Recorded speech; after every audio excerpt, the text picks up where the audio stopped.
Item ಯಾವುದೇ ಇರಲಿ try ಮಾಡಿ ಆಚಿ ಚಿಕನ್ ಮಸಾಲಾ. ಆಚಿ chicken masala.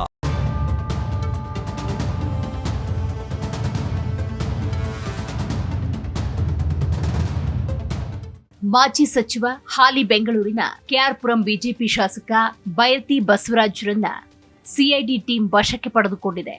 Rowdy sheeter Shivaprakash alias Biklu Shiva ಹತ್ಯೆ ಪ್ರಕರಣಕ್ಕೆ ಸಂಬಂಧಪಟ್ಟಂತೆ 5ನೇ ಆರೋಪಿಯಾಗಿದ್ದ ಬೈರತಿ ಬಸವರಾಜ್ ಅವರನ್ನ ಖಾಕಿ ಟೀಮ್ ವಶಕ್ಕೆ ಪಡೆದುಕೊಂಡಿದೆ. ಬಿಕ್ಲು ಶಿವ ಹತ್ಯೆ ಪ್ರಕರಣ ಕರ್ನಾಟಕದಲ್ಲಿ ದೊಡ್ಡ ಸುದ್ದಿಯಾಗಿತ್ತು. ವಿಶೇಷವಾಗಿ ಬಿಜೆಪಿ ಶಾಸಕ ಬೈರತಿ ಬಸವರಾಜ್ ಆರೋಪಿ ಸ್ಥಾನದಲ್ಲಿರುವುದರಿಂದ ಇದು ರಾಜಕೀಯ ಸಂಘರ್ಷಕ್ಕೂ ಕಾರಣವಾಗಿತ್ತು. ಹಾಗಾದ್ರೆ ಈ ಬಿಕ್ಲು ಶಿವ ಯಾರು? ಆತನ ಹತ್ಯೆಗೆ ಕಾರಣ ಏನು? ಈ ಕೊಲೆ ಕೇಸ್ನಲ್ಲಿ ಮಾಜಿ ಸಚಿವ ಬೈರತಿ ಬಸವರಾಜ್ ಮೇಲಿರೋ ಆರೋಪಗಳೇನು? 2025 ಜುಲೈ 15ರಿಂದ ಇಂದಿನವರೆಗೂ ಏನೆಲ್ಲ ಆಯ್ತು ಅನ್ನುವುದನ್ನ ನೋಡ್ತಾ ಹೋಗೋಣ. ಮೊದಲನೇದಾಗಿ, ಯಾರಿ ಬಿಕ್ಲು ಶಿವ? ಶಿವಪ್ರಕಾಶ್ ಅಲಿಯಾಸ್ ಬಿಕ್ಲು ಶಿವ ಬೆಂಗಳೂರಿನ ಪೂರ್ವ ಭಾಗದಲ್ಲಿ ರಿಯಲ್ ಎಸ್ಟೇಟ್ ವ್ಯವಹಾರದಲ್ಲಿ ತೊಡಗಿದ್ದ ರೌಡಿ ಶೀಟರ್. ಆತನ ವಯಸ್ಸು 40ರಿಂದ 44 ವರ್ಷಗಳು. ಬೆಂಗಳೂರಿನ ಹಲಸೂರು ಪ್ರದೇಶದ ಮಿನಿ ಅವೆನ್ಯೂ ರಸ್ತೆಯ ಹರ್ಮಿಟ್ ಕಾಲನಿ ಶಿವನ್ ಚೆಟ್ಟಿ ಗಾರ್ಡನ್ ನಲ್ಲಿ ನಿವಾಸಿಯಾಗಿದ್ದ. ಭಾರತೀನಗರ ಪೊಲೀಸ್ ಠಾಣೆಯಲ್ಲಿ 2006ರಲ್ಲಿ ರೌಡಿ ಶೀಟರ್ ಖಾತೆ ಓಪನ್ ಆಗಿತ್ತು. ಆತನ ವಿರುದ್ಧ ಒಟ್ಟು 11 ಕ್ರಿಮಿನಲ್ ಕೇಸ್ಗಳು ದಾಖಲಾಗಿದ್ವು. ಬಿಕ್ಲು ಶಿವ ಕ್ರೈಮ್ ಚಟುವಟಿಕೆಗಳಲ್ಲಿ ನೇರವಾಗಿ ತೊಡಗಿರಲಿಲ್ಲ ಅಂತ ಹೇಳಲಾಗುತ್ತೆ. ಆದರೆ ರಿಯಲ್ ಎಸ್ಟೇಟ್ ಮಾಫಿಯಾ ಚಟುವಟಿಕೆಗಳಲ್ಲಿ ಭಾಗಿಯಾಗಿದ್ದ.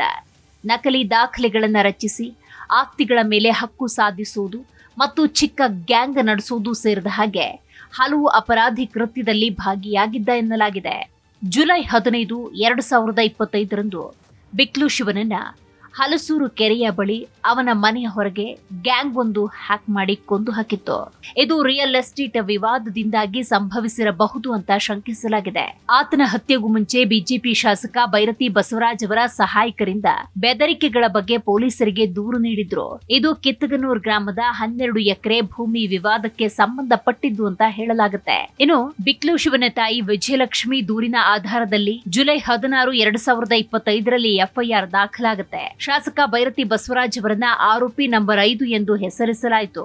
ಇತರ ಆರೋಪಿಗಳಲ್ಲಿ ಜಗ್ಗಾ ಅಲಿಯಾಸ್ ಜಗದೀಶ್ ಸೇರಿದ ಹಾಗೆ ಹಲವರಿದ್ದಾರೆ. ಬಿಕ್ಲು ಶಿವ 3 ತಿಂಗಳ ಹಿಂದೆ ಪೊಲೀಸರಿಗೆ ಬೈರತಿ ಬಸವರಾಜ್ ಮತ್ತು ಅವರ ಸಹಾಯಕರಿಂದ ಬೆದರಿಕೆಗಳು ಬಂದ ಬಗ್ಗೆ ದೂರು ನೀಡಿದ್ದನ್ನ ಅವರ ತಾಯಿ ಉಲ್ಲೇಖಿಸಿದ್ದಾರೆ. ಪೊಲೀಸರು ಬೈರತಿ ಬಸವರಾಜ್ ಅವರಿಗೆ ನೋಟಿಸ್ ಅನ್ನ ಕೊಟ್ಟಿರ್ತಾರೆ. 5 ಆರೋಪಿಗಳನ್ನ ಬಂಧಿಸಲಾಗಿರುತ್ತೆ. ಕಿರಣ್, ವಿಮಲ್, ಪ್ರದೀಪ್, ಮದನ್, ಸ್ಯಾಮ್ಯುಯಲ್ ಅನ್ನೋ ಆರೋಪಿಗಳನ್ನ ಜುಲೈ 18, 2025ರಲ್ಲಿ ಬಂಧಿಸಲಾಗಿರುತ್ತೆ. ಆದ್ರೆ ಶಿವನ ತಾಯಿ ಮಾಧ್ಯಮಗಳಿಗೆ ಬೈರತಿ ಬಸವರಾಜ್ ಅವರ ಹೆಸರನ್ನ ದೂರಿನಲ್ಲಿ ಸೇರಿಸಿರಲಿಲ್ಲ ಅಂತ ಆರೋಪ ಮಾಡಿದ್ರು. ಪ್ರಕರಣವನ್ನ ಸಿಐಡಿಗೆ ವರ್ಗಾಯಿಸಿ ರಾಜ್ಯ ಸರ್ಕಾರ ಜುಲೈ 28, 2025ರಲ್ಲಿ ಆದೇಶವನ್ನ ಹೊರಡಿಸಿತು. ಸಿಐಡಿ ಹೋಮಿಸೈಡ್ ಮತ್ತು ಬರ್ಗರಿ ವಿಂಗ್ ತನಿಖೆಯನ್ನ ನಿರ್ವಹಿಸಿತು. ಇನ್ನು ಬಿಕ್ಲು ಶಿವ ಕೊಲೆ ಕೇಸ್ನಲ್ಲಿ ಇನ್ನೂ 2 ಬಂಧನ. A G Ajith Kumar, real estate ವ್ಯವಹಾರಿ ಮತ್ತು ಮಾಜಿ ಗ್ಯಾಂಗ್ಸ್ಟರ್, ಮತ್ತು ಅನಿಲ್ ಆಡಿ ಎಂಬಾತನನ್ನ ನವೆಂಬರ್ 10, 11ರಲ್ಲಿ ಅರೆಸ್ಟ್ ಮಾಡಲಾಯಿತು. ಅವರು ಕೊಲೆಗೆ ಆರ್ಥಿಕ ಮತ್ತು ಲಾಜಿಸ್ಟಿಕ್ ಬೆಂಬಲ ನೀಡಿದ್ರು ಅನ್ನುವಂತಹ ಆರೋಪ ಇದೆ. ಸಿಐಡಿ ಅಜಿತ್ ಕುಮಾರ್ ಮತ್ತು ಅನಿಲ್ ಮೇಲೆ ಪಾಲಿಗ್ರಾಫ್ ಮತ್ತು ಬ್ರೈನ್ ಮ್ಯಾಪಿಂಗ್ ಪರೀಕ್ಷೆಗಳಿಗೆ ನವೆಂಬರ್ 19, 2025ರಲ್ಲಿ ಕೋರ್ಟ್ ಅನುಮತಿ ಕೊಡುತ್ತೆ. ಇನ್ನು ಕರ್ನಾಟಕ ಹೈಕೋರ್ಟ್ ನ್ಯಾಯಪೀಠ ಕೊಕೋ ಅಥವಾ KCOCA Karnataka control of organised crimes act ಅನ್ನ ರದ್ದುಗೊಳಿಸಿತು. ಇದರ ಜೊತೆಗೆ ಬೈರತಿ ಬಸವರಾಜ್ ಸಲ್ಲಿಸಿದ್ದ ನಿರೀಕ್ಷಣಾ ಜಾಮೀನು ಅರ್ಜಿಯನ್ನ ಕೂಡ ಡಿಸೆಂಬರ್ 19, 2025ರಲ್ಲಿ ನ್ಯಾಯಪೀಠ ತಿರಸ್ಕರಿಸಿತು. ಸಿಐಡಿ 20 ಆರೋಪಿಗಳಲ್ಲಿ 18 ಜನರ ವಿರುದ್ಧ ಚಾರ್ಜ್ ಶೀಟ್ ಸಲ್ಲಿಸಿತು. ಬೈರತಿ ಬಸವರಾಜ್ ಮತ್ತು ಅಜಿತ್ ವಿರುದ್ಧ ತನಿಖೆ ಮುಂದುವರೆದಿದೆ ಎಂದು ಡಿಸೆಂಬರ್ 22, 2025ರಲ್ಲಿ ಹೇಳಿತು. ಬೆಂಗಳೂರಿನ ಜನಪ್ರತಿನಿಧಿಗಳ ವಿಶೇಷ ನ್ಯಾಯಾಲಯ ಬೈರತಿ ಬಸವರಾಜ್ ಅವರ ನಿರೀಕ್ಷಣಾ ಮುಂಗಡ ಜಾಮೀನು ಅರ್ಜಿಯನ್ನ ತಿರಸ್ಕರಿಸಿತು. ಇದು ನಡೆದದ್ದು ಡಿಸೆಂಬರ್ 23, 2025ರಲ್ಲಿ. ಇನ್ನು ಡಿಸೆಂಬರ್ 24, 2025ರಲ್ಲಿ ಸ್ಪೆಷಲ್ ಕೋರ್ಟ್ ನಲ್ಲಿ ಅರ್ಜಿ ತಿರಸ್ಕಾರವಾದ ಬೆನ್ನಲ್ಲೇ ಬೈರತಿ ಬಸವರಾಜ್ ಹೈಕೋರ್ಟ್ ಮೆಟ್ಟಿಲೇರಿದ್ರು. ಆದ್ರೆ ಹೈಕೋರ್ಟ್ ಕೂಡ ಬೈರತಿ ಬಸವರಾಜ್ ಮನವಿಯನ್ನ ತಿರಸ್ಕರಿಸುತ್ತೆ.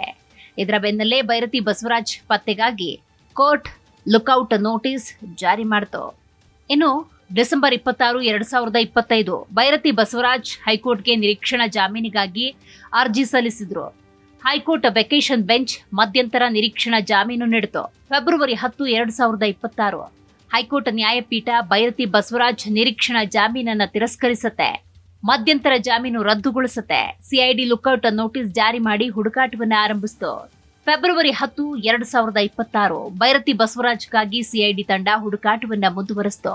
ಬಸವರಾಜ್ ಪರಾರಿಯಾಗಿದ್ದಾರೆ ಅನ್ನೋ ಮಾಹಿತಿ ಕೂಡ ಲಭ್ಯವಾಗುತ್ತೆ. ಇನ್ನು ಫೆಬ್ರವರಿ 12, 2026 ಬೈರತಿ ಬಸವರಾಜ್ ತೆರೆ ಮರೆಯಲ್ಲಿದ್ದುಕೊಂಡೇ ಸುಪ್ರೀಂ ಕೋರ್ಟ್ ಮೆಟ್ಟಿಲೇರಿದ್ರು. ಆದ್ರೆ ಹೈಕೋರ್ಟ್ ನಿರ್ಧಾರಕ್ಕೆ ಹಸ್ತಕ್ಷೇಪ ಮಾಡಲು ಸುಪ್ರೀಂ ಕೋರ್ಟ್ ನಿರಾಕರಿಸಿತು. ಈ ಹಿನ್ನೆಲೆಯಲ್ಲಿ ಸುಪ್ರೀಂ ಕೋರ್ಟ್ನಲ್ಲಿ ಹಿನ್ನಡೆಯಾಗುತ್ತಿದ್ದಂತೆ ಬೈರತಿ ಬಸವರಾಜ್ ಬಂಧನಕ್ಕೆ ಸಿಐಡಿ ಸಿದ್ಧತೆ ನಡೆಸುತ್ತೆ. ಬೆಂಗಳೂರು ಏರ್ಪೋರ್ಟ್ಗೆ ಬರ್ತಾ ಇದ್ದಾಗಲೇ ಪೊಲೀಸರು ಅವರನ್ನ ವಶಕ್ಕೆ ಪಡೆದುಕೊಂಡ್ರು. ಬಳಿಕ ಸಿಐಡಿ ತಂಡಕ್ಕೆ ಹಸ್ತಾಂತರಿಸಲಾಯಿತು. ಹಾಗಾದ್ರೆ ರಿಯಲ್ ಎಸ್ಟೇಟ್ ವಿವಾದದಿಂದಲೇ ಈ ಕೊಲೆಯಾಯ್ತಾ? ಬಿಕ್ಲು ಶಿವ ಮತ್ತು ಬಸವರಾಜ್ ನಡುವೆ ರಿಯಲ್ ಎಸ್ಟೇಟ್ ವಿವಾದವಿತ್ತು ಅಂತ ಹೇಳಲಾಗುತ್ತೆ. ಬಿಕ್ಲು ಹತ್ಯೆಗೂ ಹಿಂದೆ ಬಸವರಾಜ್ ವಿರುದ್ಧ ಬೆದರಿಕೆ ದೂರು ನೀಡಿರುತ್ತಾನೆ. ಸಿಐಡಿ ತನಿಖೆಯಲ್ಲಿ ಮೊಬೈಲ್ ಡೇಟಾ, ಸಾಕ್ಷಿಗಳ ಹೇಳಿಕೆಗಳು, ಫೆಬ್ರವರಿ 2025 ಕುಂಭಮೇಳ ಪ್ರಯಾಣದ ಸಾಕ್ಷಿಗಳು ಬೈರತಿ ಬಸವರಾಜ್ ಅವರನ್ನ ಆರೋಪಿಗಳೊಂದಿಗೆ ಸಂಬಂಧ ಇದೆ ಅನ್ನೋದನ್ನ ಮೇಲ್ನೋಟಕ್ಕೆ ದೃಢಪಡಿಸುತ್ತೆ. ಹಾಗಾದ್ರೆ ಈ ಕೇಸ್ನಲ್ಲಿ ಭೈರತಿ ಪಾತ್ರ ಏನು? ಶಿವಪ್ರಕಾಶ್ ಅಲಿಯಾಸ್ ಬಿಕ್ಲು ಶಿವ ಹತ್ಯೆ ಪ್ರಕರಣದಲ್ಲಿ ಬೈರತಿ ಬಸವರಾಜ್ ಪಾತ್ರ ಇದೆ ಅಂತ ಹೇಳಲಾಗ್ತಾ ಇದೆ. ಅವರು ಪ್ರಕರಣದಲ್ಲಿ 5ನೇ ಆರೋಪಿಯಾಗಿ ಹೆಸರಿಸಲ್ಪಟ್ಟಿದ್ದಾರೆ. ಸಿಐಡಿ ತನಿಖೆಯ ಪ್ರಕಾರ ಅವರು ಕೊಲೆಯ ಸಂಚು ಮಾಡಿದ್ದಾರೆ ಅಂತ ಆರೋಪಿಸಲಾಗಿದೆ. ಪ್ರಮುಖ ಆರೋಪಿ ಜಗ್ಗನ ಜೊತೆ ಸಂಪರ್ಕ. ಹೌದು, ಈ ಪ್ರಕರಣದ ಪ್ರಮುಖ ಆರೋಪಿ ಜಗದೀಶ್ ಅಲಿಯಾಸ್ ಜಗ್ಗ ಜೊತೆಗೆ ಬಸವರಾಜ್ ಅವರಿಗೆ ನೇರ ಸಂಪರ್ಕ ಇದೆ ಎಂದು ಸಿಐಡಿ ಹೇಳಿದೆ. ಬಿಕ್ಲು ಶಿವನ ಹತ್ಯೆಗೂ ಮುನ್ನ ಅವರು ಶಿವನನ್ನ ಹಲವು ಬಾರಿ ಭೇಟಿಯಾಗಿದ್ರು ಅನ್ನೋ ಸಾಕ್ಷ್ಯಗಳಿವೆ. ಮೊಬೈಲ್ ಕಾಲ್ ರೆಕಾರ್ಡ್ಗಳು, ಲೊಕೇಶನ್ ಡೇಟಾ, ಇತರ ಸಾಕ್ಷ್ಯಾಧಾರಗಳು ಬೈರತಿ ಬಸವರಾಜ್ ವಿರುದ್ಧವಾಗಿದ್ವು. ಇನ್ನು ಪ್ರಕರಣದಲ್ಲಿ ಒಟ್ಟು 20 ಆರೋಪಿಗಳಿದ್ದು 18 ಮಂದಿಯ ವಿರುದ್ಧ ಚಾರ್ಜ್ ಶೀಟ್ ಸಲ್ಲಿಸಲಾಗಿದೆ. ಬಸವರಾಜ್ ಅವರ ವಿರುದ್ಧ ತನಿಖೆ ಮುಂದುವರೆದಿದ್ದು ಅವರು ಕೊಲೆಯಲ್ಲಿ ಪ್ರಮುಖ ಸಂಚುಕಾರ ಅಂತ ಸಿಐಡಿ ಹೇಳಿದೆ.